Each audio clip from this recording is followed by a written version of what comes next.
Dördüncü bölmə. Əmək haqqı məlumatları.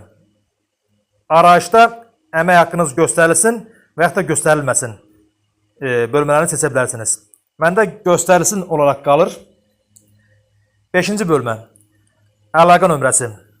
Məndə sistemdə əlaqə məlumatları mövcud olduğu üçün avtomatik olaraq əlaqə nömrəsi olan bölmədə əks olunur. Deməli, bu bölmələri düzgün formada əlavə edəndən sonra aşağıda davam et yazısına toxunuruq. Budur. Arayış hazırdır.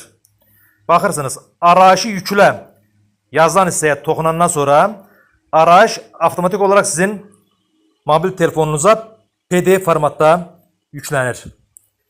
Deməli, arayışı PDF formatda tələb olunan quruma da göndərə bilərsiniz və yaxud da mobil telefonunuza yüklənmiş arayışı hər hansı bir kserokopiya yerində A4 sənəd formasında çıxardıb deməli, tələb olunan quruma göndərə bilərsiniz. Bu qədər sadə.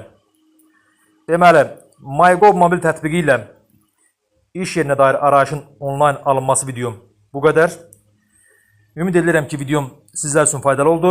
Əgər faydalı oldusa bəyənməyi və kanalıma abunə olmağı unutmayın. Baxdığınız üçün sağ olun.